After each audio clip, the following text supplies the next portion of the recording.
All right, get your Bibles. Let's open them to the book of Romans chapter 8. Sa aklat tayo ng Romans, pinag-aaralan natin yung liham ni Paul na apostol sa mga simbahan ng Roma. At sa aklat ng Romans, meron at least 6 churches na ma-identify natin pag binasa natin yung chapter 16.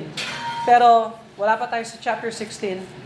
We're in chapter 8, Romans chapter 8.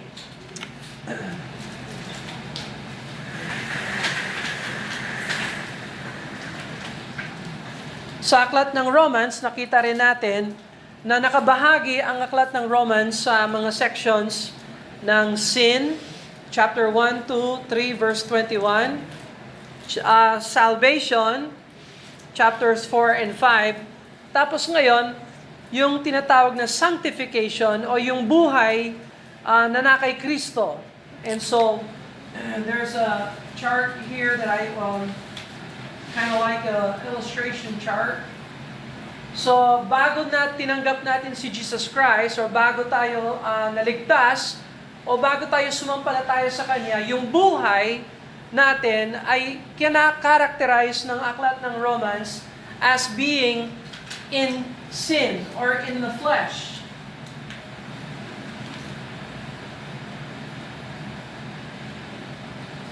Ang alam lang ng tao na hindi saved o hindi ligtas, yung mabuhay para sa kanyang sarili, yung kanyang laman, yung pita ng laman o kagustuhan ng laman ang napufulfill sa kanyang buhay, sapagkat patay ang kanyang spirit, ang meron lang siya talaga, kaluluwa at katawan, pero wala siyang kaugnayan sa Panginoong Diyos.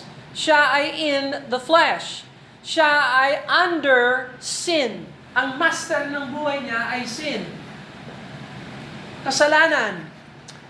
Kung anong sinasabi ng sin, yun ang ginagawa niya. Wala siyang control sa kanyang sarili. Wala siyang choice. Kundi gumawa ng mali at mga kasalanan. Ganon din, siya ay sa ilalim ng condemnation ng batas. So, under the law. Flesh, sin, law. Ibig sabihin, yung batas ng Diyos ay kinokondena siya or hinahatulan siya ng batas ng Diyos. At ang gamit ng batas ng Diyos ay maganda, matuwid, spiritual ang law. Kaya lang, hindi kayang isave ng batas ang tao. Isa lang ang tagapagligtas, ang Savior, si Jesus Christ, hindi church. And so, kahit na relihiyoso siya, kahit na mabait siyang tao, kung hindi siya na kay Kristo, hindi siya saved. Okay?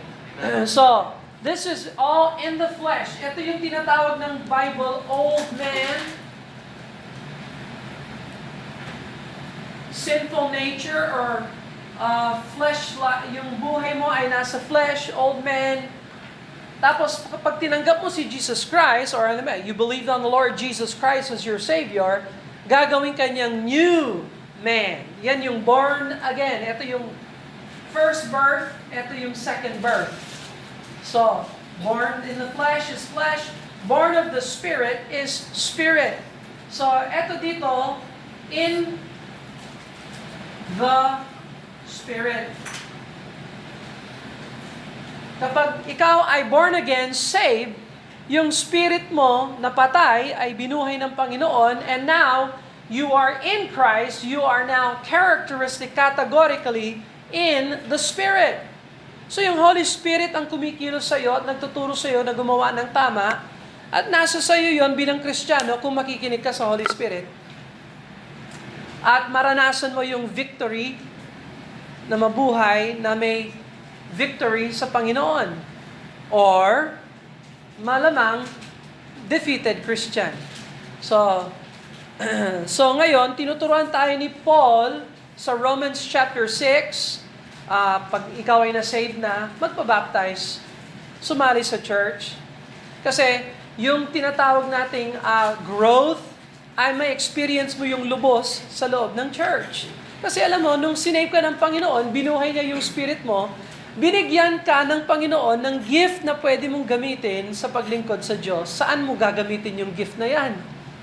Sa loob ng church, sa paglilingkod sa Panginoon. That's where you use it. Tapos sa chapter 7, in-expound naman ni Paul yung buhay natin na luma at yung bago ay nagkakaroon ng conflict. Conflict! Kasi nga naman, di ba, masave ka. Yung buhay mo, before na nasave ka, nasanay ka na sa mali.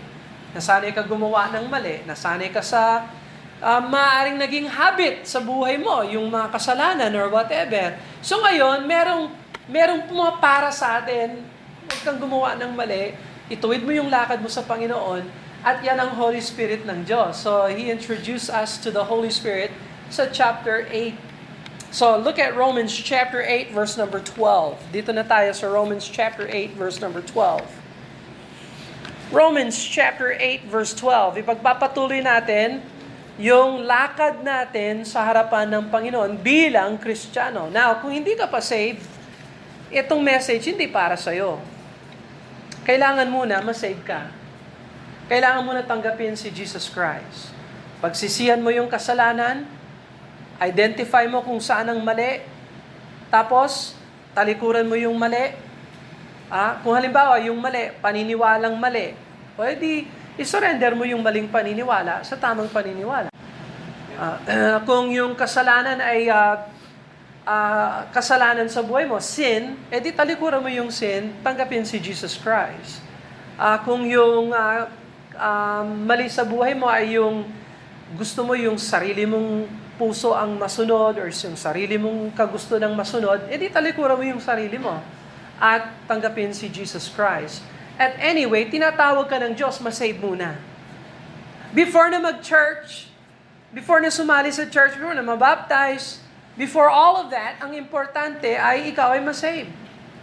Kasi kung hindi ka saved, wala ka sa Spirit. Hindi manananahan sa iyo ang Holy Spirit ng Diyos. Walang Holy Spirit sa buhay mo. And so, wala kang gabay, wala kang magtuturo, walang mag-uudyok sa iyo na gumawa ng tama, kasi wala kang bahagi sa Panginoon. And so, you need to get saved. So, pagkatapos na ma-save ka, doon ka na maglalakad sa harapan ng Diyos. Alright, so, Romans chapter 8 verse number 12. Romans 8:12. So, ang pinag-uusapan dito ni Paul ay yung mananampalataya na in the Spirit, saved siya. Yung lakad niya. Pagkatapos na tinanggap niya si Jesus Christ. Sabi niya sa verse number 12, Romans chapter 8 verse 12, therefore, brethren, o si kapatiran, brethren. So ito ay kapatiran, saved. Tandaan mo, lahat ng mga saved ay kasama sa family of God. Kaya pwede mong tawaging brother yan.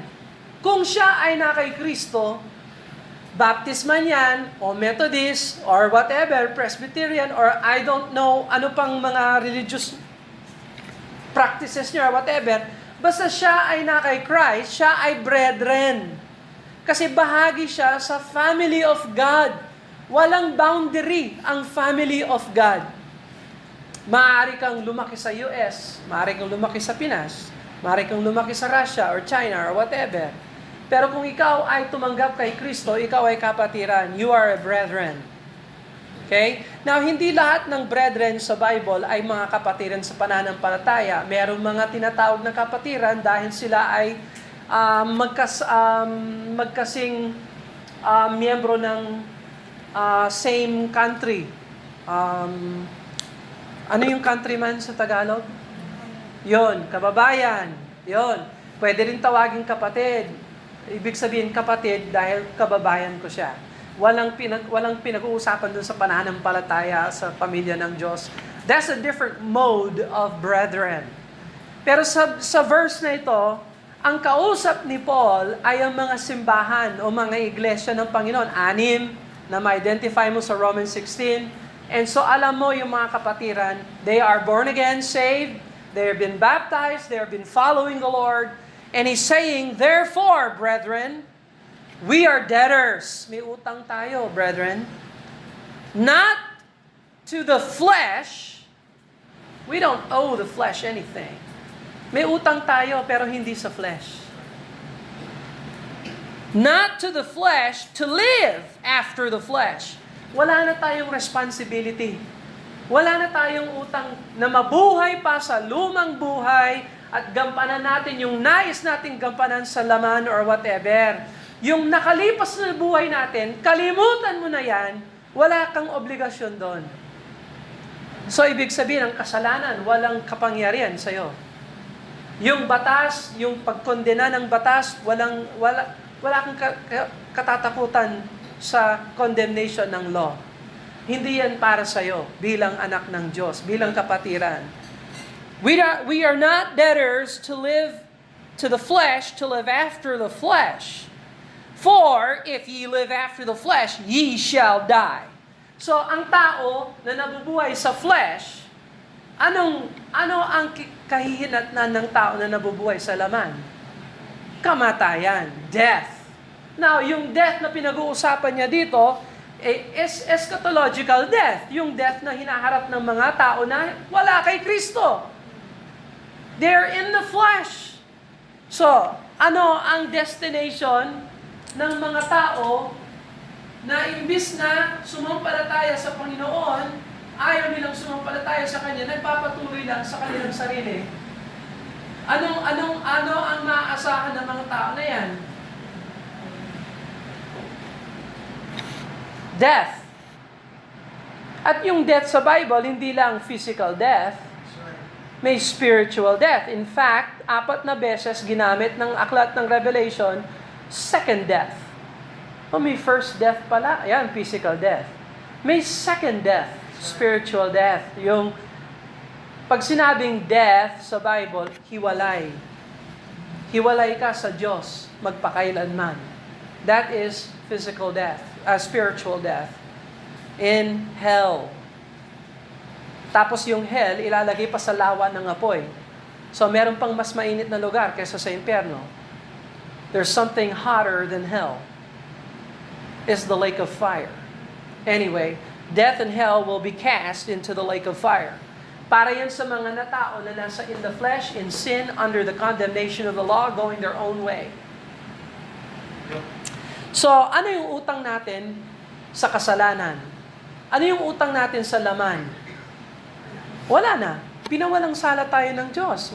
There's now therefore no condemnation to them who are in Christ, who have the Spirit of God living in you. So wala tayong obligasyon na mabuhay sa lumang buhay. Ngayon na tayo na kay Kristo, bago na yung pag-asa natin, bago na yung layunin natin, bago na yung lakad natin, interesado na tayo sa mga bagay ng Panginoon. Hindi katulad noon. Wala tayong isip, malay patungkol sa Diyos. Ngayon, si Kristo ang mahalaga sa atin. Ngayon, mabubuhay na ako para sa Panginoon. Hindi na ako susunod sa gusto kong gawin. Ngayon, alipin ako ng Panginoon. Hindi ako alipin ng sarili ko. Hindi ako alipin ng kasalanan. Wala akong obligasyon doon. So, for if ye live after the flesh, kung mabubuhay ka sa flesh, sige, you shall die. But, if ye, through the Spirit, do mortify the deeds of the body, ye shall live. Let's pray and ask the Lord to bless them. Father in heaven, thank you, Lord, that we have an opportunity and a chance to live in the Spirit, to live in Christ, and not just to have eternal life, but to have life more abundant. We thank you for the victory in Jesus. I pray we understand this message, Lord. Bless us, strengthen us by this in Jesus' name. Amen and amen. So sabi dito, for if ye live after the flesh, ye shall die. If ye through the Spirit do mortify the deeds of the body, ye shall live. So ano itong if ye through the Spirit do mortify the deeds of the body? So sa pamamagitan ng Spirit, mamamortify mo yung gawa ng katawan o yung gawa ng laman. So, there's a battle. Ang Kristiyano ay merong ano yung war? May labanan, may gera, may conflict ang Kristiyano. May conflict ang Kristiyano. Kasi, yung dati mong buhay, nung tinanggap mo si Jesus Christ, dala mo pa rin yan. Kung anong ugali ang napulot mo noon, hindi automatic nawawala sa buhay mo. Kailangan dialysis ng isip, dialysis ng puso, dialysis ng espiritu. Yung luma, kailangan maturuan ka ng tama. Kaya, pag hindi ka saved, ay wala kang laban. Wala kang problema. Maliban lang sa patutunguhan mo. Yung kahihinatnan o yung huling wakas ng iyong buhay, impyerno. Separate from God. Ano yung separate? Hiwalay. Hiwalay sa Diyos na iyong manlilikha kung hindi ka na kay Kristo. Okay? So, ngayon na ikaw ay saved, kailangan matuto mo sa buhay mo na dalhin yung sarili mo under the discipline of Jesus Christ. Kaya nga ang tawag sa mga taong ganito, disciple. Ibig sabihin ng disciple, dinidisiplina nila ang sarili nila para sila ay kumonform sa Panginoong Hesukristo. Amen. Now, hindi easy yon. It's not easy. Yung iba, lumalago sa pananampalataya, walang isang linggo lang.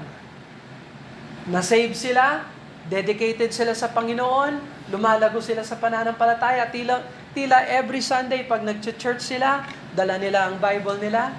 Pag tinignan mo yung Bible nila, binabasa nila yung Bible nila.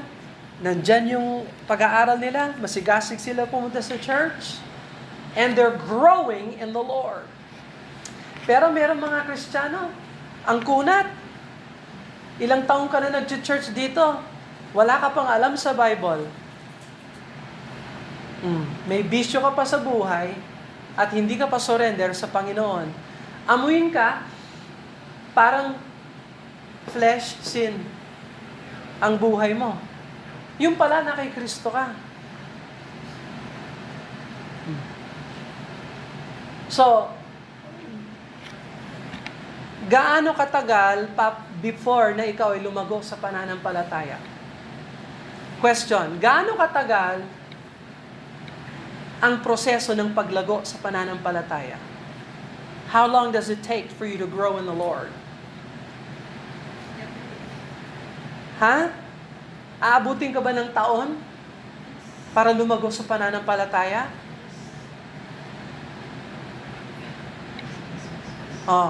Let's give an example. Halimbawa, meron tayong baby. Walang baby dito. Si Tabitha, hindi na baby. Halimbawa, nung may sanggol dito or whatever, halimbawa, isang taon lumipas, inaasahan mo ba na yung sanggol ay lumago? Paano halimbawa pag 5 years old na siya, 6 years old, 7 years old, uminom pa sa bote ng gatas na parang sanggol? Hindi ka magsasalita kasi baptist ka. Pero pag uwi mo sa bahay, nakita mo ba yan? Nakita mo ba yung bata na yan?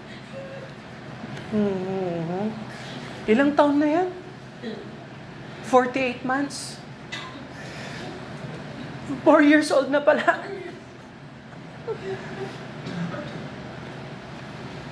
May diaper pa. 7 years old, 10 years old, may diaper pa. Uminom pa ng gatas. Anong papasok sa isip mo? Yung bata na yan, may buhay, pero abnormal yung buhay niya. Is that correct? That's not normal. That is abnormal.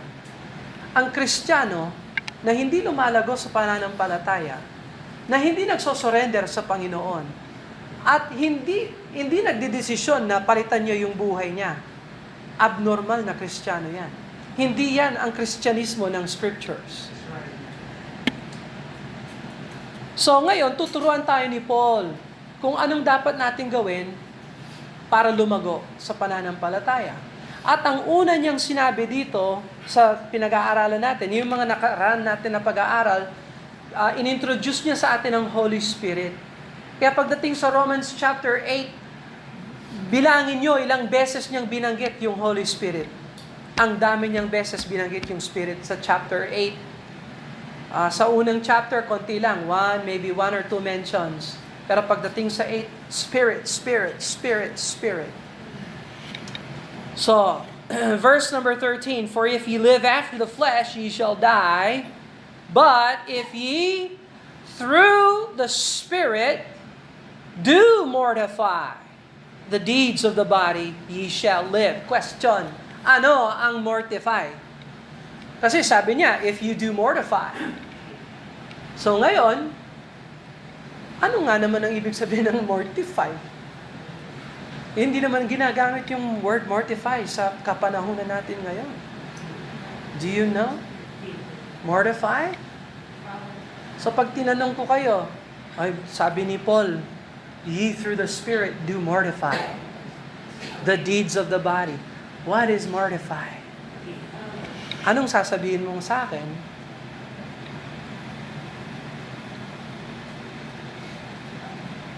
Gusto niyo ng pop quiz? Tawag ako ng pangalan? Huwag na lang. Hindi naman. Pero tingnan mo yung mga nag-aaral ng Bible, titingnan nila kung ano ibig sabihin ng mortify. Tandaan nyo, walang mali kung hindi mo alam ang Bible. Ang malaking pagkukulang ay kung hahayaan mo ang sarili mo manatiling ignorante sa scriptures. Yep. Amen. Doon ang malaking pagkakamali. At hindi ako papayag na mag-church tayo, magba-Bible tayo, at hindi natin pag-aralan yung Bible. So therefore, mahalaga ba na ma-mortify natin yung deeds of the body? Yes. Do you think this is a suggestion? Baka optional. Optional ba na you mortify the deeds of the body? Subukan ninyo bilang Kristiyano na huwag paawatin ang sarili mo. Alam mo mangyayari sa'yo? Magagawa mo lahat ng kasalanan na nakasulat dito bilang Kristiyano. Papunta ka sa langit pero dala mo yung mga bulok na gawa ng laman. Haharap ka sa isang Panginoong Jesucristo na hindi mo man lang na-mortify yung deeds of the body. Ano yung deeds? Kasi kapag bumili ako ng sasakyan, may deeds of sale. Oh. Yun ba yung pinag-uusapan? Deeds? Anong deeds? Ano nga ibig sabihin ng deeds? Ano ibig sabihin ng mortify? Ano nga naman yung deeds of the body? Body? Katawan? May deeds pala ako? Okay, so we need to know this. You understand that? Alright, so let's look at the Spirit muna. But if, let's look at if. But if. So, conditional ang if. Correct? Optional ang if. If you are awake, you are not asleep. Tama o mali? Alright. So, pag nakita mo yung if, may option. May option ka. So, sasabihin ko ngayon sa inyo, ang Kristiyano lang ang may option. May option ng Kristiyano na gumawa ng tama, maglingkod sa Panginoon, at mabiyayaan ng Diyos. May option ng Kristiyano na ganon. Pero may option din ng Kristiyano na, pabaya na lang ako sa pagiging Kristiyano ko. Mahirap kasi ang Bible. Wag na lang. Tulog. 3:00 na. Hindi pa. It's only 2:06. Parang 3:00 na.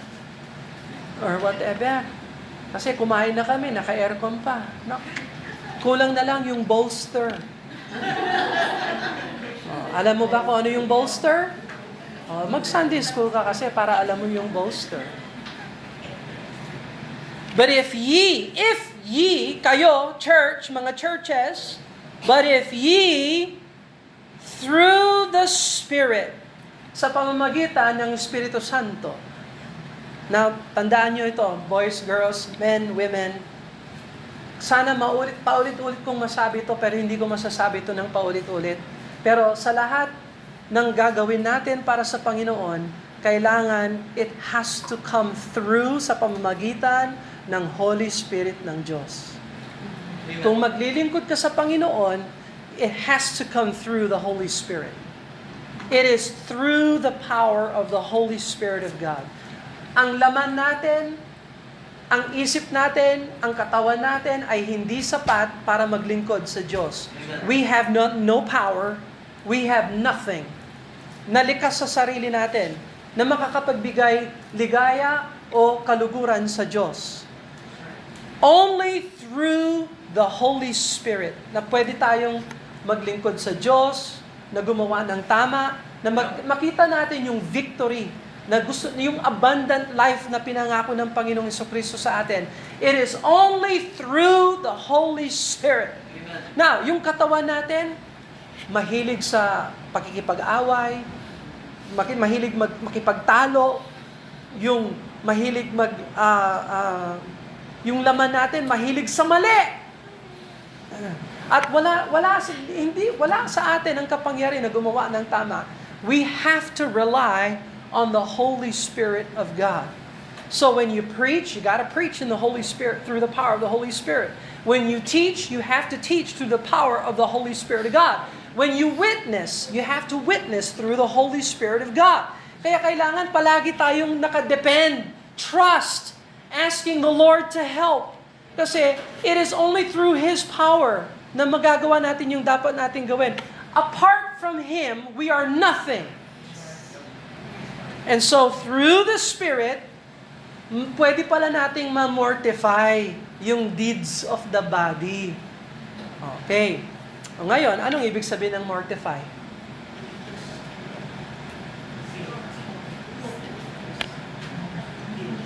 Anong ibig sabihin ng mortify? Nakarinig na ba kayo ng mortuary? Ano ang mortuary? Patungkol saan ang mortuary? Ayun. Nakarinig na ba kayo ng mortgage? Hindi, biro lang. Hindi, malapit lang yung word na yun, pero ibang word yung mortgage, ha? Yung mortgage, papatayin ka bago ka mabayaran lahat yan. No, I'm just joking. No. Mortify. Ang ibig sabihin ng mortify, to kill. To kill. To put to death. So, through the Spirit, pwede mo palang patayin yung kagustuhan o yung gawa ng katawan, ng laman. The deeds of the body can be killed or put to death by the Holy Spirit. Kaya kung Kristiyano ka at nabubuhay ka sa kasalanan, gumagawa ka palagi ng mali bilang Kristiyano, hindi mo pinapayagan yung Holy Spirit ng Diyos ang tumulong sa iyo para maibsan o mapugot sa iyo yung paggawa ng mali. Hindi mo bilang Kristiyano magagawa ito na wala yung Holy Spirit ng Diyos. Try until you die. Pag wala yung Holy Spirit ng Diyos, hindi mo maiiwasan yung deeds of the body. You need the power of the Holy Spirit of God. Through the Spirit, do mortify the deeds of the body. Oh, so ngayon, alam na natin anong ibig sabihin ng mortify. To kill or to put to death. So ano sa buhay natin ang dapat nating i-kill or i-put to death? The deeds of the body. So what are the deeds of the body? Kung basahin mo yung Bible, nililista ng Bible yung mga deeds of the body. May listahan si Jesus, may listahan si Paul. Ang daming listahan sa Bible. Next week, bigyan ko kayo ng list, ng mga list ng deeds of the body. I'll give you the list next week. So, pero pwede nating i-summarize yung list, yung deeds of the body. Pwede nating sabihin ito, lahat ng gustong gawin ng katawan ko nasalungat sa Diyos. Lahat ng gustong gawin ng katawan ko nasalungat sa Diyos. Hey, Brother Bill, bilang Kristiyano, ibig sabihin, nandiyan pa rin sa iyo yung pagnanasa na gumawa ng mali, na labag sa Diyos? Yes! Walang anghel dito. Nasaan yung yung yung halo, hindi halo, sungay. Meron bang lumulutang dito sa atin na hindi nakatapak sa mundo natin, sa earth natin? Ha? Baka hindi, lahat tayo, walang anghel dito. Lahat tayo ay makasalanang tao, ang difference lang, pinatawad tayo ng Diyos. Pero kung ano tayo noon, dala pa rin natin yan ngayon. Ngayon, may pagbabago, yung status natin ang nagbago. Dati in the flesh, ngayon in the spirit ako. At ngayon, may laban ako. Through the Holy Spirit, pwede ko palang patayin yung gawa ng laman sa buhay ko. So, now if you, through the Spirit, do mortify the deeds of the body, ye shall live. Now, yung life na ibibigay sa iyo ng Panginoon, hindi lang eternal life. Abundant life. I give unto you life and life more abundant. So, yung life na talagang life living for the Lord in the Spirit of God. Amen. All right, verse 14. For as many as are led by the Spirit of God, they are the sons of God. Wow! Yung palang mananampalataya ay may leading or guidance ng Holy Spirit ng Diyos. Isang regalo yan sa atin bilang Kristiyano. Yung Holy Spirit ng Diyos na magbibigay gabay sa atin. So, question. Paano ginagabayan ng Holy Spirit ang mananampalataya? How does the Holy Spirit lead the sons of God?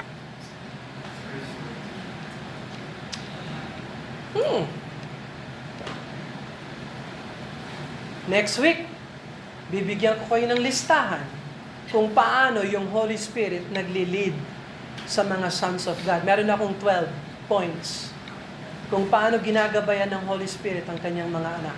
Kasi sa kapanahonan natin ngayon, maraming mga churches, pag sinabing yung Holy Spirit of God, gagabayan ka, makakarinig ka ng boses. O di kaya magkakaroon ka ng feeling sa heart mo. Yan ang Holy Spirit. Oh, yeah. Follow your heart. Yes. No, follow your heart. Kaya ka binigyan ng Bible kasi yung heart mo, palpak. Mali. So, hindi may leading talagang, does the Holy Spirit lead people? Does the Holy Spirit lead His children? For as many as are led by the Spirit of God. Are there many that are led by the Spirit? Yes, they are. Who is led by the Spirit? The children of God are led by the Spirit. Ang problema, linilid ka ng Holy Spirit, hindi ka nakikinig. Nandiyan ka, nakaupo ka na, ilang years ka na dito, wala, hindi ka pa baby ka pa rin, Christian, baby. For as many as are led by the Spirit of God. Does the Spirit of God lead His children? How does He lead His children? How does the Spirit of God lead? Punta ka sa Pentecostal church. Wow! Sabi nila, ayan na yung Holy Spirit. Gusto mo ng Holy Spirit? Tapos matutumba pa yan. Magano? Epileptic seizure, eh?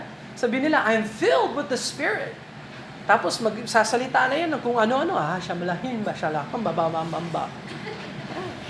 Yeah, you laugh, but I'm telling you the truth. Is that the leading of the Spirit? Ganyan ba yung leading ng Spirit? By the way, lahat ng mga healers, yung mga doon, mga faith healers ang tawag sa kanila, ba't hindi sila pumunta sa ospital? Ang daming customer doon.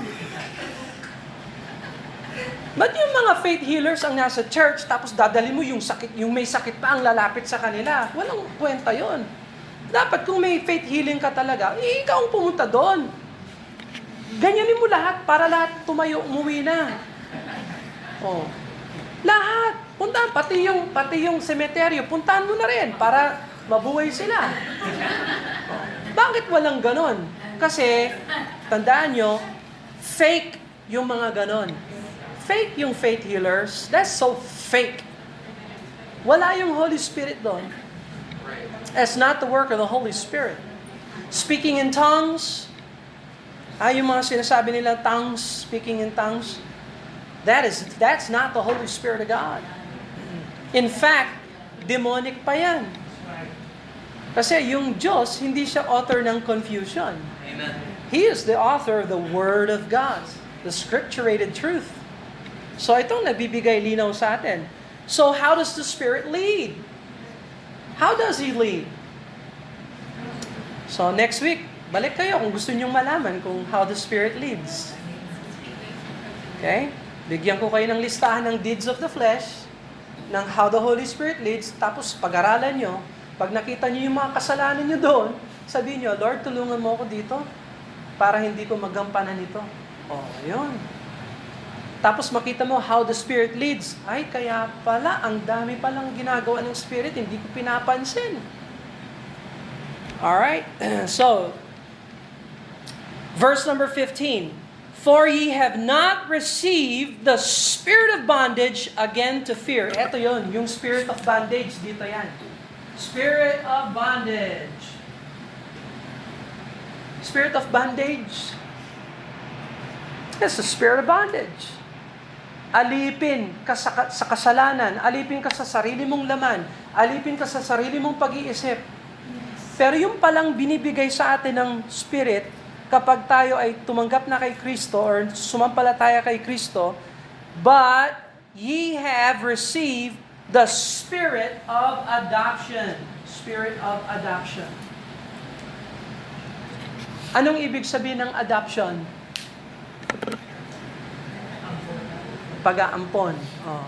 Nung tinanggap mo si Jesus Christ bilang iyong tagapagligtas, inampon ka na pala ng Diyos. Dati nasa pamilya ka ni Judas, ni Satanas, ngayon nasa pamilya ka na ng Diyos. At hindi kanya ginawang alipin lamang, itinuturing tayo ng Diyos na kanyang mga anak. We are, kung ikaw ay saved, kung ikaw ay born again, kung ikaw ay na kay Kristo, you are adopted sons and daughters of God. Si Kibuloy, sabi niya, siya ang appointed son of God. Mali siya. Isa lang ang appointed na son of God. Yan si Jesus Christ. Pero tayong lahat na nakay Kristo, we are adopted sons of God. Lahat tayo, we are the children of God if we are in Christ. So, we have received the spirit of adoption whereby we cry. Anong ibig sabihin ng whereby? Anong ibig sabihin ng whereby?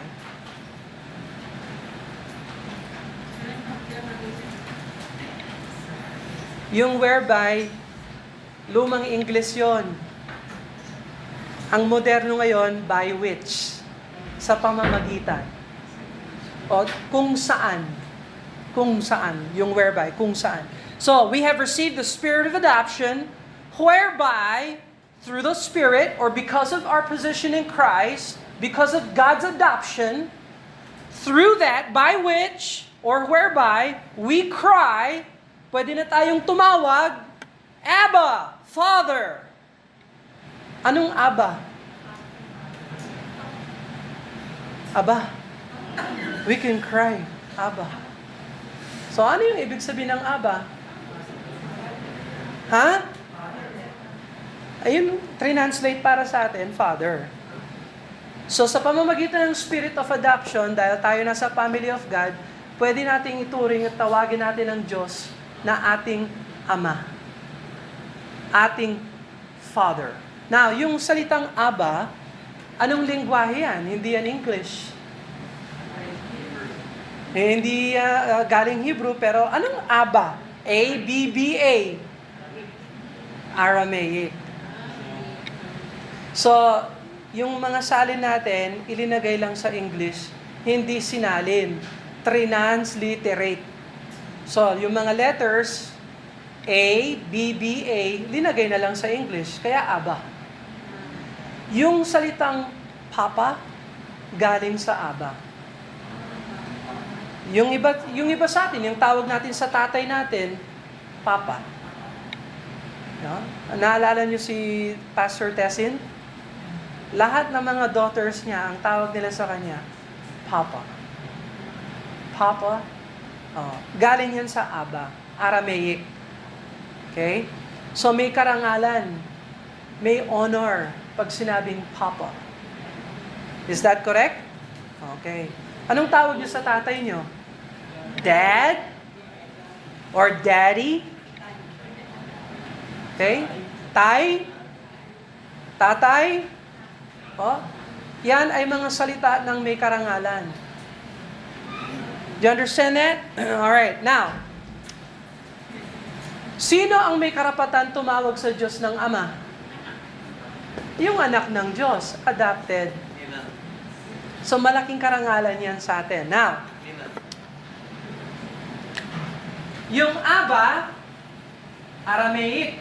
Aba. Galing yan sa Aba. Aramaic. Ang Aramaic galing sa Hebrew. Sa Lumang Tipan. Aba. Aba. So, yung pinakaunang letter ng Hebrew is Aleph. Tapos yung ikalawang letter is Beth. Lagyan mo ng letter, bawal A. Ayan, ang unang letter, pangalawang letter, may word ka na alam. Aba. Aba. Actually, ang pagbigkas nito ay more like Av. Ava. Ava. So, ilang letters ang sa Hebrew? 22 letters. Ngayon, alam nyo na yung unang dalawa. Aleph, Beth. Ab. So, ito yung A, ito yung B. Aleph, Beth. Ngayon, pag-aralan nyo na lang yung 20 letters ng Hebrew. At matatagpuan mo yung letters sa Psalm 119. Sa King James Bible, kung may time kayo mamaya, buksan nyo yung Psalm 119, makikita mo. Yung ibang King James wala, pero yung iba meron. Psalm 119. Yan yung mga letters ng Hebrew Bible. Aleph, Beth, Gimel, Dalet, He. And so on and so forth. Anyway, but for now, you have A and B. Pag binagkis mo ito, Ab. Anong ibig sabihin ng Ab? Abba? Abba? Father. So you know your first word in Hebrew is Father. And you need to learn the rest of the Hebrew letters.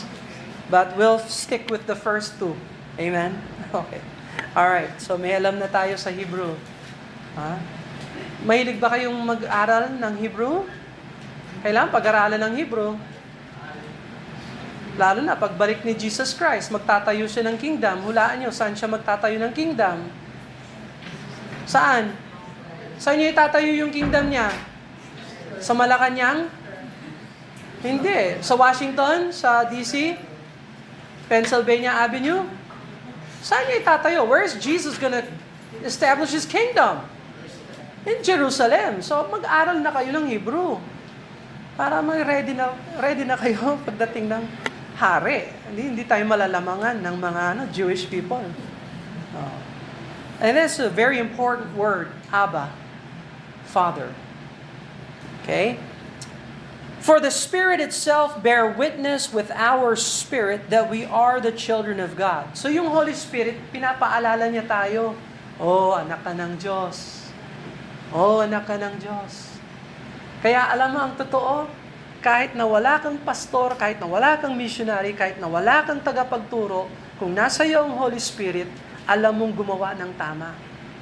Right. Wala na dapat magbabantay sa iyo. Kasi yung Holy Spirit ang nasa sayo. Ang problema, nasanay ka kasi sa lumang buhay na may magsasabi, paalala. O anak, oh children, read your Bible and pray. Kung nasa iyo yung Holy Spirit, hahanapin mo yung Bible. Ikaw magpe-pray talaga. Walang magpapaalala sa'yo. Nasa iyo kasi yung Holy Spirit. Ang problema, masyado kang nakikinig sa sarili mo, mas daig pa ng Facebook yung time mo kaysa sa faithbook. Mas daig pa yung boses ng mga kaibigan mo kaysa sa boses ng Diyos sa buhay mo. Kaya ngayon, nakakaproblema ka bilang Kristiyano. Kristiyano ka, pero yung buhay mo, walang victory. Hindi ka kasi nakikinig sa Holy Spirit ng Diyos. Ang gagamitin ng Holy Spirit, yung mga preacher na katulad ko na negative. Maraming mga preachers ngayon, ayaw na ng negative. Gusto nila positive para hindi umalis yung mga young people kasi ayaw na mga young people pagalitan sila. May psychological problem yung mga yon. But the Spirit itself beareth witness with our spirit. Yung Holy Spirit ang nagsasabi sa akin, Bill, hindi mo dapat gawin yan. And if children, then heirs. So, di may positive tayo, ha? Balik na tayo sa positive. Kung anak ka talaga ng Diyos, may mamanahan ka balang araw.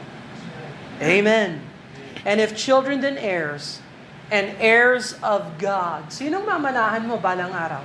Si God mismo. Now, is that good news or bad news? That's good news. And joint heirs with Christ. Wow! Kung anong meron si Kristo, nasa akin na yan. Christ. If so be that, if, ayan na naman yung kondisyon. If so be that we suffer with Him, that we may be also glorified together. So, okay lang na mag-suffer tayo dito bilang Kristiyano. Hindi tayo makaangat kasi hindi tayo magsisinungaling. Alam mo yung mga umaasenso sa business? Kadalasan mga sinungaling yan. Sabihin mo, do you think? Marunong mag-numbers crunch yan. Marunong magsinungaling yan. Marunong tumapak sa mga tao yan. And so on and so forth. Yung mga tinitingala ng mga business world or whatever, puro shortcut yan. Tanungin mo kung alam nila yung Aleph Beth. Walang alam yan. Anong alam nila? Kung paano manloko. Kung paano mag-shortcut. Yan, magaling yung mga ganyan. Okay? Pero, anong mapapala nila sa dulong wakas? Milyonaryo pa nga sa mundo, pero yung kaluluwa mo, wala. Now, on the other hand, if we suffer with Christ, kasi hindi tayo magsisinungaling, gagawa tayo ng tama, hindi tayo tatamaran, we will work hard, we will labor hard, then we suffer persecution. Sasabihin ng mga kaibigan mo, masyado ka kasing mabait, hindi ka marunong magsinungaling, paminsan kailangan mag-white lie. Oh, di white lie na. Gumamit ka kasi ng white magic. So on and so forth. But if we suffer with Christ, we will be glorified together with Him. So meron tayong gantimpala sa dulo ng buhay natin. Mamanahin natin ang Diyos, kung anong na kay Kristo, nandun din tayo. Sa millennial kingdom, sinong lamang? Yung naglingkod dito,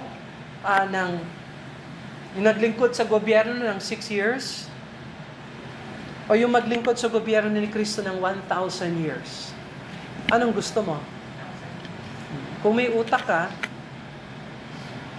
gusto kong maglingkod, kapiling ang Diyos, kasama si Kristo for 1,000 years.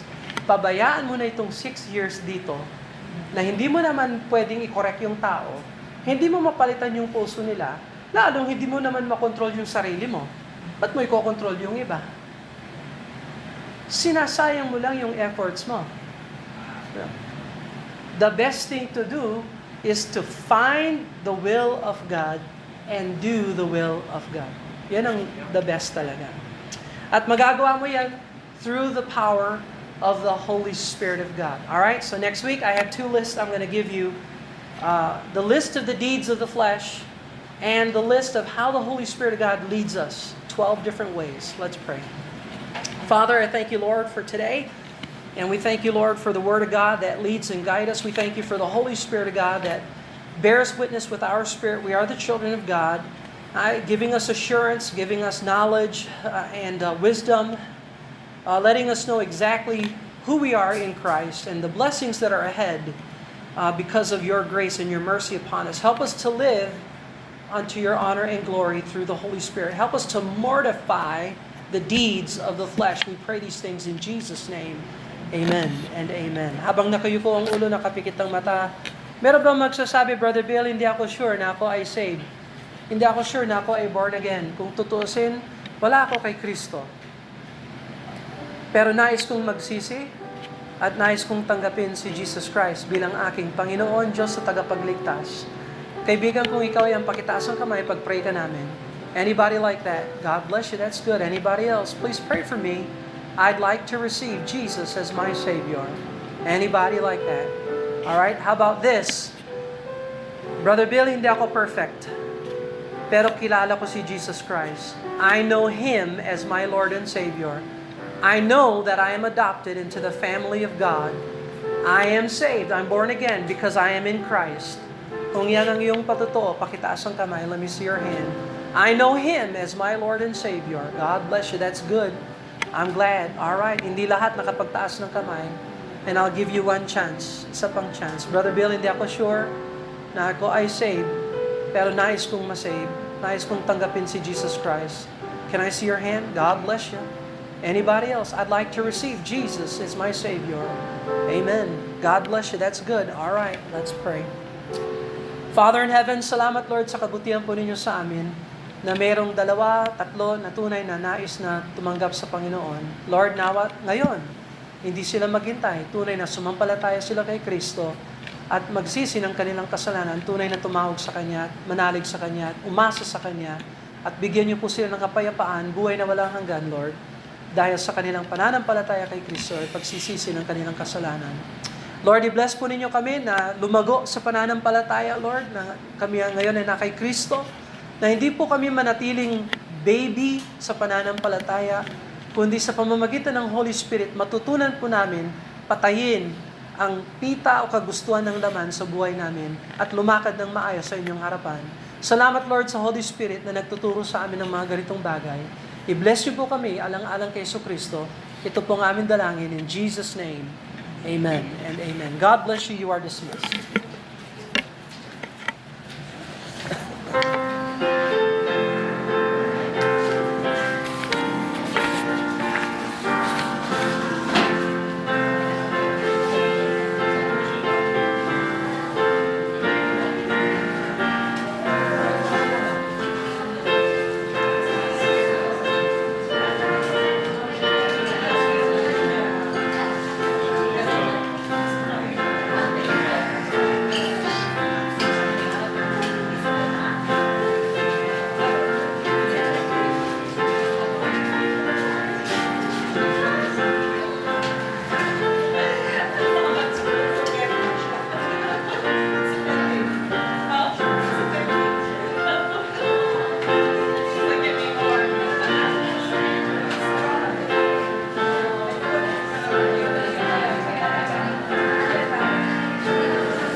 Alan, no? Alan. Alan.